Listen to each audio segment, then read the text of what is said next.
आज की कक्षा में आप सभी छात्रों का स्वागत है। आज व्याकरण की कड़ी में हम लोग पढ़ेंगे वर्ण विन्यास, जो हिंदी और संस्कृत दोनों के छात्रों के लिए समान रूप से, इसमें कोई बदलाव नहीं है। आप इसको थोड़ा सा ध्यान दें, हिंदी और संस्कृत दोनों के छात्रों के लिए ये कारगर हो गया। और मैं बार बार पीछे भी कहा हूँ, आज भी कह रहा हूँ कि बोर्ड पर मेरा नाम और मोबाइल नंबर आज भी दिए। आप जब भी चाहे इस मोबाइल पर आप अपनी समस्या को दूर कर लें। आप जब भी चाहे इस मोबाइल नंबर पर मुझसे बात कर लें और बात करते समय अपनी कॉपी कलम को हाथ में रखें या आवश्यक निर्देश को आप उतारें, तो आपको कभी कोई परेशानी नहीं होगी। इसलिए आज का आलोच्य विषय है वर्ण विन्यास, जो हिंदी में भी पूछा जाता है, संस्कृत में भी पूछा जाता है। और इसके विषय में मैं थोड़ा सा बताऊं तो वास्तविकता ये है, जो आप इसके विषय में जानते हैं, जो कि पिछली कक्षा से जो हम लोगों ने पढ़ा है, सबकी कड़ी एक दूसरे से जुड़ी हुई। आप उसको थोड़ा सा ध्यान दें, कहीं कोई समस्या नहीं होगी। इसके लिए सबसे पहला काम आपको क्या करना है, तो पहली कक्षा में आप याद कीजिए, उसमें स्वर वर्ण और उसका मात्रा उसकी मात्रा लिखी हुई है, उसको केवल मस्तिष्क में हटा लीजिए, कहीं कोई समस्या नहीं होगी। स्वर वर्ण की जो मात्रा है कि आज ऐसे जोड़ना है तो ऐसे एक लाठी लगा लेते हैं, ई जोड़ना है तो ऐसे लगा लेते हैं, दीर्घ जोड़ना है तो ऐसे लगा लेते हैं। इसका मन ये, इसका मन आ, इसका मन सही, ये आप जानते ही हैं क्योंकि यही कारण था कि इसको मैंने पिछली कक्षा में लिखा है। और इसको थोड़ा सा स्मरण रखें, कहीं कोई समस्या होगी ही नहीं। और ये हिंदी संस्कृत दोनों के लिए समान है, आप इससे लाभ ले सकते हैं। तो चलिए आज मैं आपको थोड़ा सा 2 मिनट पुनरावृत्ति करता हूं, क्योंकि मैं बार बार कह रहा हूं, आप जो भी इसमें पढ़ाई होती है, आप उसको सबसे पहले तो अपनी कॉपी में जरूर उतारें। आप इसको, इस पढ़ाई को अपनी कॉपी में जरूर उतारें। 2 कक्षा पहले हुई है, आज की हो रही है, सबका उतारते चले और एक आध बार देखे हो जाएगा। क्योंकि नहीं, यदि आप कॉपी में उसको नोट करते हैं तो बहुत आवश्यक निर्देश है जो आपको समझ में नहीं रहेगा, तो फिर समस्या होगी। क्योंकि ये जो पढ़ाई हो रही है, ऐसे कोई हवा में पढ़ाई नहीं हो रही है, बिल्कुल जो सीबीएसई सिलेबस निर्धारित किया है उसके हिसाब से ही पढ़ाई होगी। आप स्कूल में भी यदि होते तो मैं यही पढ़ाता आपको। इसलिए आप ये न सोचें कि लॉकडाउन में ऐसे ही कुछ जाकर के दिन काट लेते हैं शिक्षक।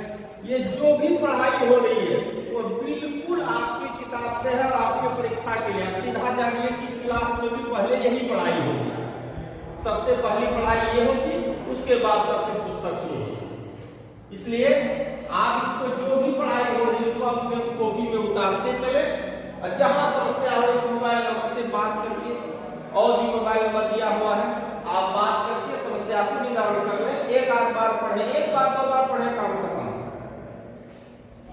तो वर्ण विन्यास अब थोड़ी सी मैं पुनरावृत्ति कर रहा हूं। आप सबसे पहली कक्षा को देखिए, केवल एक बार सुनते चलिए। पहली कक्षा में क्या थी बात, तो मैंने पढ़ाया वर्ण, वर्ण की परिभाषा, वर्ण 2 प्रकार के, स्वर व्यंजन। फिर उसके बाद स्वर वर्ण की परिभाषा मैंने लिखाई, स्वर वर्ण 13 है ये लिखाए गए। पुनः स्वर वर्ण के 3 भेद सामान्य रूप से किए गए, ह्रस्व, दीर्घ और संयुक्त। ह्रस्व में क्या है, दीर्घ में क्या है, संयुक्त में क्या है, ये बताया गया। केवल अंतर इतना था कि हिंदी वाले जो छात्र हैं वे स्वर वर्ण 13 नहीं बोलेंगे, वो बोलेंगे 11। तो 2 कौन सा हटेगा, दीर्घ री और ली, ये दोनों हटा देंगे आप, हो गया आपका 11 बन गया। संस्कृत वाले का 13 है और कोई अंतर नहीं है। पुनः व्यंजन पर, चूंकि मैंने संक्षिप्त परिचय बताया, आज भी मैं पुनरावृत्ति कर रहा हूं उसका कि आपके लिए उतना ही जरूरी है। तो व्यंजन वर्ण की परिभाषा दी गई। फिर व्यंजन वर्ण के निम्नलिखित भेद में पहला स्पर्श व्यंजन कहा गया। वो आपकी कॉपी में लिखी होगी, आपने जब नहीं भी लिखी है तो मैं बार बार कह रहा हूं, जो पढ़ाई हो रही है उसे आप अवश्य लिखें। पहला भेद व्यंजन का था स्पर्श व्यंजन, जिसमें 25 वर्ण थे, क से लेकर म तक, कवर्ग, चवर्ग, टवर्ग, तवर्ग और पवर्ग। इसी कवर्ग को चवर्ग को चुटवर्ग को पवर्ग को तवर्ग को तू कहा गया, लिखा हुआ है। और मैंने बार बार कहा कि वर्गों और वर्ग, वर्ग एक वचन, वर्गों बहुवचन में आता है। जब वर्गों कहा जाए व्याकरण की भाषा में, आप कवर्ग, चवर्ग, टवर्ग, तवर्ग और पवर्ग, ये पांचों का बोध करें। और वैसे केवल सिंगल कहा जाए कवर्ग, तो कवर्ग में 5 है केवल। यदि कहा जाए कि वर्गों का प्रथम, वर्गों कहा है, वर्गों का प्रथम का बना हुआ क, च, ट, त, प, लेकिन कवर्ग का प्रथम वल्ली क, ये आप पहले समझा दिया गया है, ठीक है। तो व्यंजन की का दूसरा भेद था अंतस्थ व्यंजन, इसी को अर्धस्वर भी कहते हैं, मैंने पढ़ा दिया, लिखा दिया। अर्धस्वर य, द, ल, व, आप नहीं याद रहे तो केवल अंतस्थ व्यंजन याद रखिए, य, द, ल, व, च। फिर अगला भेद था उष्म व्यंजन, इसमें भी 4 थे, तालव्य स, मूर्धन्य स, दंत्य स, ह, ये 4 लिखा दिए गए। फिर उसके बाद संयुक्त व्यंजन की बारी आई। संयुक्त व्यंजन में, संयुक्त मतलब कंबाइंड मिला हुआ, जो आपको बता दिया गया है, अक्षर, ज्ञ, स्र, क्या क्या सब मिला हुआ है, पोस्ट में मैंने लिख दिया है, ठीक है। उसके बाद था अयोगवाद, ये 2 थे, अनुस्वार और विसर्ग, ये भी बता दिया गया है। उसके बाद ये द्विगुण व्यंजन, ये संस्कृत में मैंने नोट में लिखा गया, संस्कृत में इसकी चर्चा नहीं होती है, हिंदी में होती है, हिंदी वाले स्कूल में, ठीक है। इतना मैंने कहा था पहली कक्षा में कि वर्ण के विषय में आप इतना जाने तो आपका काम हो जाएगा। फिर दूसरी कक्षा में आइए, मैं पुनरावृत्ति कर दूं। दूसरी कक्षा में वर्णों का उच्चारण स्थान बताया गया था कि किसी वर्ण को उच्चारण करते समय हम लोग नाक से, पेट से जो हवा ऊपर जाती है, दोनों के जिस अंग को पहले टच करता है वह स्थान उस वर्ण का उच्चारण स्थान, ये बता दिया गया है। उच्चारण स्थान में भी जितने सूत्र हैं, हिंदी में भी संस्कृत में भी, दोनों में बतला दिया गया है, आप अपनी सुविधा से लिख लीजिए। और मैंने कहा था कि 7th क्लास तक के जो छात्र हैं वह शुरू से 5 सूत्र को देखेंगे, काम खत्म हो जाएगा। शुरू से 5 सूत्र नियम जो है वह 7th क्लास तक के लिए है। उसके बाद जो आगे है वो शुरू से आगे तक या 9-10 तक के छात्र को अपने सिलेबस के हिसाब से उसको देखेंगे, कहीं कोई दिक्कत नहीं है। चलिए, अब आज की कक्षा में वर्ण विन्यास, यही पाठ खत्म हो जाएगा, तब दूसरा चैप्टर शुरू किया जाएगा। वर्ण विन्यास देखिए, वर्ण विन्यास का दूसरा ही नाम क्या है? वर्ण विन्यास कहे या वर्ण वियोजन, ये भी बोला जाता है।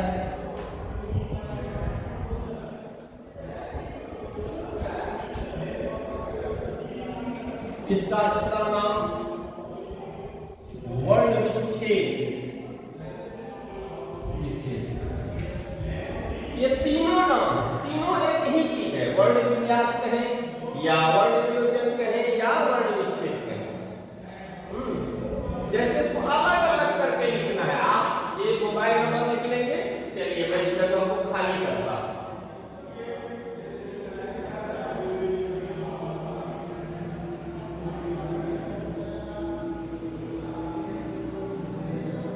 अब देखिए, जैसे एक साधारण सा शब्द है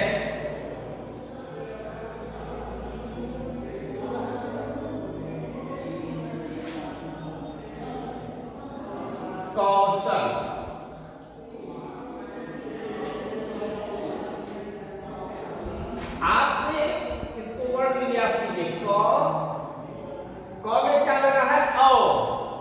औ की मात्रा ये है तो कौशल दोनों स से लिखा जाता है। कौशल को तालव्य स से भी लिखते हैं और दंत स से भी लिखते हैं। ऐसा भ्रम में मत रहिएगा कि कहीं तालव्य स से देखिएगा तो वही सत्य नहीं। कौशल ये दोनों स से लिखा जाता है। ठीक, अब दंत स में कुछ नहीं है तो अ है, क्योंकि अ की मात्रा दिखती नहीं है, जहां कुछ नहीं है वहां अ है। ल है, ल में भी कुछ नहीं है तो अ है। ये हो गया वर्ण विन्यास। वर्ण विन्यास। अब देखिए जैसे मैं कह रहा हूं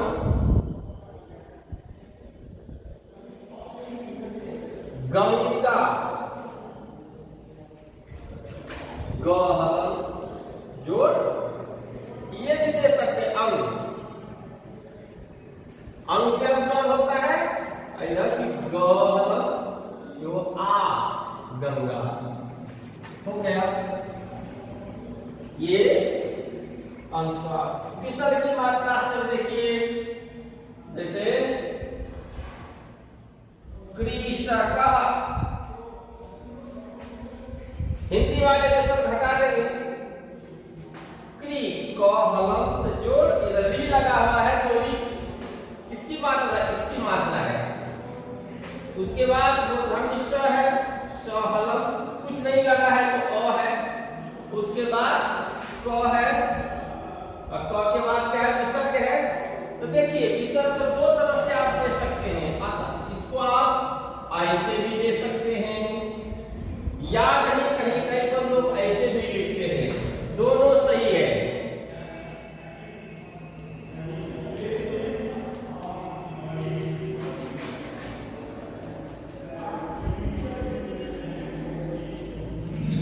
ऐसे भी लिखते हैं, लेकिन इसमें ये ऊपर वाली विधि भी ठीक है। ऐसे करके भी आप दोनों तरह से लिख सकते हैं। कहा, कृषक, हिंदी वाले विसर्ग हटा देंगे, कृषक, और सारे नियमावली ऐसे ही होगी। उसके बाद है परीक्षा। ब में कुछ नहीं है तो अ है। ल में दी गई है तो दी गई ऐसे लिखेंगे। अक्षर, अब देखिए अक्षर मैंने पिछले क्लास में संयुक्त व्यंजन पढ़ाया था। संयुक्त व्यंजन में अक्षर तरह के अक्षर कैसे बनता है याद कीजिए। क हलंत जोड़, मूर्धन्य स हलंत जोड़ अक्षर। लेकिन यहाँ आ है तो डायरेक्ट आ लगाएंगे। आ। परीक्षा, छात्र, छात्र है तो क्या लिखेंगे? छ हलंत आ है। त्र है, त्र में कैसे लिखते हैं? त हलंत द हलंत जोड़ अ। यदि विसर्ग रहेगा तो यहाँ अ दे देंगे। छात्र। और ये ज्ञान, ज्ञान, ज हलंत यो, इधर आ लगा है, आ लगा देंगे। ज हलंत यो और से ज्ञ बनता है ज्ञा। न में कुछ नहीं लगा हुआ है। न हलंत जोड़ अ। मानिए यहाँ पर रहता ज्ञानम तो म जोड़ म हलंत लगा देते, ज्ञानम हो जाता। ये है वर्ण विन्यास। अक्षर ज्ञान। श्र का देखिए जैसे श्रावण, श्रावण, श्रावण। ऐसे ही मानिए कोई शब्द है तो श्र कैसे बना है? अक्षर ज्ञान में श्र में क्या तालव्य स जोड़ दो। चलिए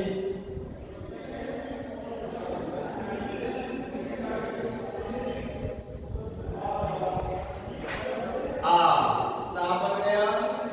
वो हलंत अ, वो बन गया न। न हलंत न अ।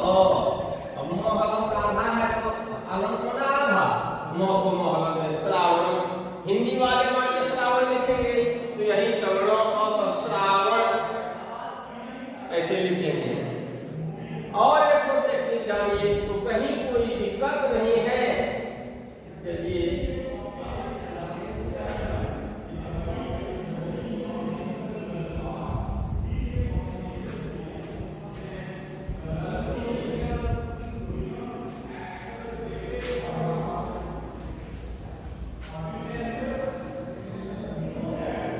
अब जैसे कहेगा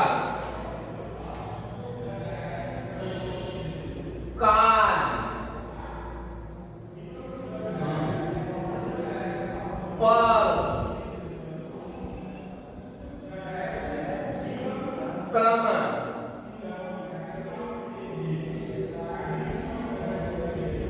उग्र। मानिए उग्र होता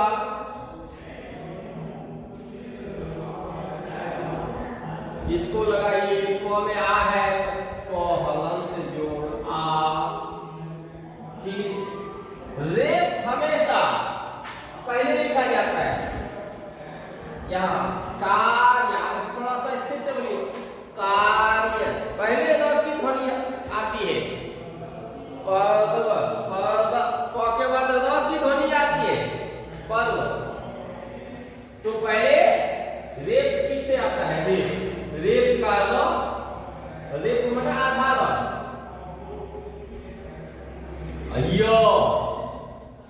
य में अ है, जोड़ अ, ऐसे काल। पर पहले प बनाइए, प हलंत अ, जोड़। फिर यहाँ एक पहले को पहले लाएंगे, र हलंत, वो पर है तो वो हलंत जोड़ अ, पर्व, पर्व। क्रम, उच्चारण से ही स्वर, क्रम, क्रम, कर, क्र, पहले क का क, क हलंत, र हलंत अ, क्र बन गया। फिर म हलंत जोड़ अ, क्रम। उग्र, उ तो स्वर है, इसमें कोई भंग करना नहीं है, क्योंकि स्वर का उच्चारण स्वतंत्र रूप से होता है। इसमें किसी अन्य वर्ण की सहायता लेने की आवश्यकता नहीं है। चलिए तो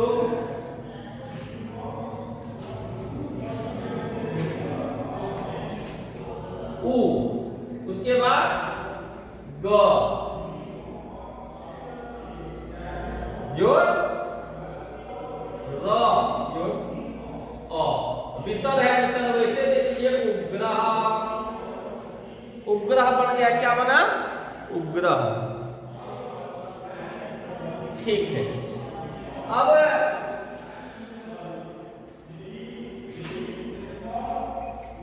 उग्रह,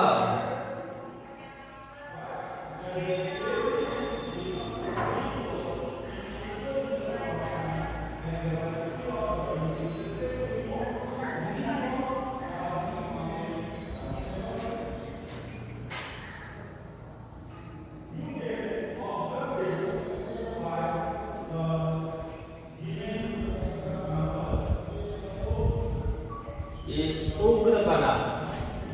इसी तरह से और सब सारे वर्ण हैं।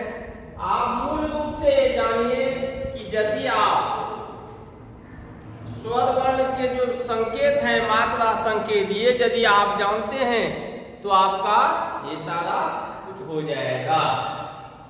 ठीक,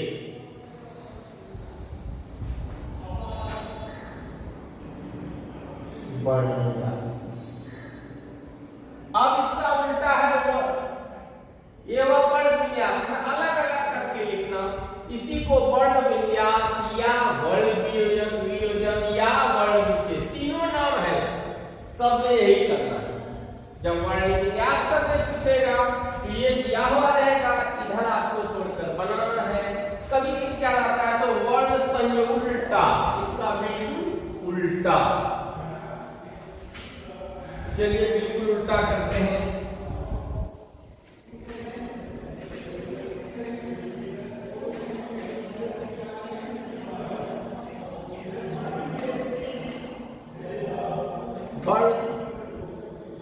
विन्यास है। अब वर्ण वियोजन, इसको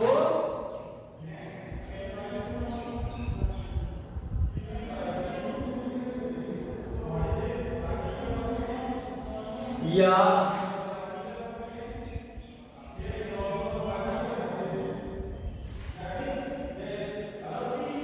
विच्छेद,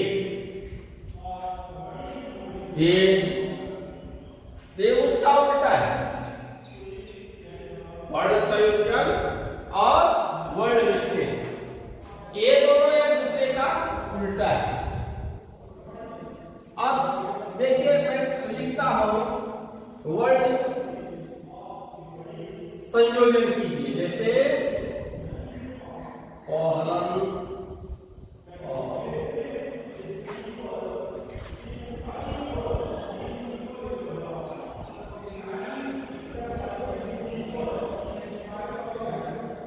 क्या लिखना है इसमें, प आ ई क श आ, तो प वाले को क्या कहा भाई, प, र में री, इधर क स मिलकर अक्षर आ है, परीक्षा, यही है वर्ण वियोजन। वर्ण वियोजन में क्या करना है,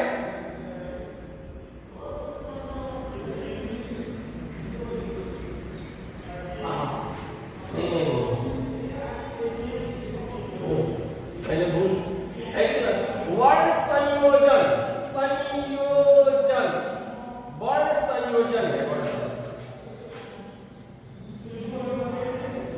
या सो वर्ण मेलन कहिए, वर्ण संयोजन, ये मैंने सॉरी वहां ये वर्ण विन्यास पहले था, ये है वर्ण संयोजन, इसको मिला के लिखना, जैसे ऐसा दिया हुआ रहेगा इसको आप ऐसे मिला करके लिखिएगा, ये वर्ण संयोजन है, वर्ण को मिलाना है, जैसे रहेगा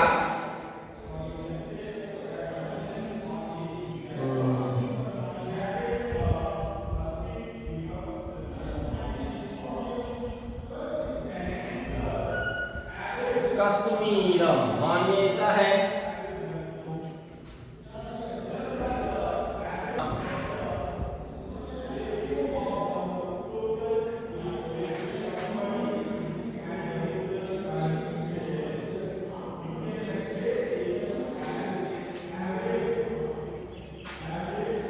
तब आप पढ़ाते रहे। अब इसको ऐसे आपको कहेगा कि इसको जोड़ कर देखिए, तो क है, क पूरा लिखिए क, श आधा है स, म में दीर्घ है,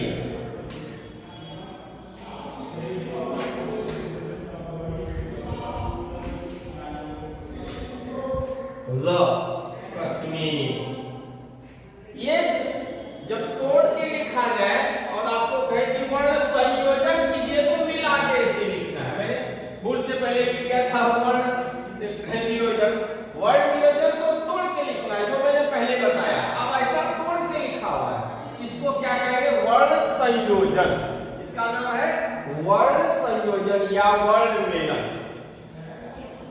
ठीक,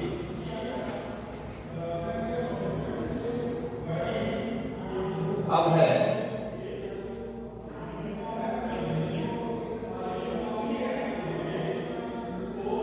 धवलम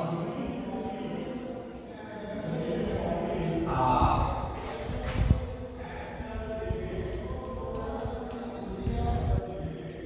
मानिए इसे लिखा हुआ है, अब काका इसका वर्ण संयोजन कीजिए, तो क्या करेंगे, ध में आ है तो धा, त मिलकर के त्र, दीर्घ है धात्री,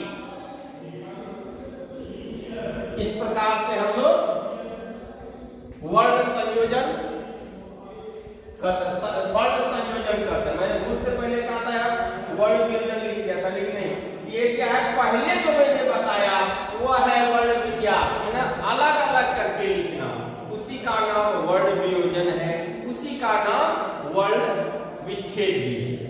अब उसको दूसरा है संयोजन वर्ण मेलन भी कहते हैं। मिलाकर लिखा, ऐसे तोड़ के लिखा हुआ रहेगा, आप उसको जोड़ के लिखिएगा। ये है वर्ण संयोजन। तो वर्ण संयोजन वर्ण विन्यास का उल्टा है। ठीक, बस यही हिंदी संस्कृत दोनों में समान रूप से रहता है। तो आज समझ वर्ण प्रकरण का पहला अध्याय पूर्ण रूप से समाप्त हो। आप उच्चारण स्थान जानिए, वर्ण का संक्षिप्त परिचय जानिए, उसके बाद फिर ये वर्ण विन्यास और या वर्ण संयोजन दोनों को आप जान ही रहे हैं। स्वर वर्ण की सारी मात्राओं को यदि आप याद रखेंगे तो ये आपका हो जाएगा। मैं आपको याद दिला दूं, आपको पहली कक्षा में संक्षिप्त वर्ण परिचय पढ़ाया गया, वो हिंदी संस्कृत दोनों वाले लिखेंगे कॉपी में, जहां समस्या हम मेरे मोबाइल नंबर से पूछेंगे वो आपके लिए पर्याप्त है। दूसरी कक्षा में पढ़ाई हुई थी उच्चारण स्थान 1 से 5 नंबर तक का सूत्र, 1 से 7th क्लास तक के बच्चे के लिए दोनों में, हिंदी संस्कृत दोनों के लिए पर्याप्त है। संस्कृत वाले संस्कृत से भी पढ़ सकते हैं, हिंदी से, दोनों में लिखा हुआ है। और उसके बाद आगे जो 10 तक पढ़ाई है 9-10 तक के लिए है। और फिर आज की पढ़ाई में वर्ण विन्यास और वर्ण संयोजन हुआ, ये हिंदी संस्कृत दोनों वाले के लिए 1 से 9 तक की कक्षा तक के लिए।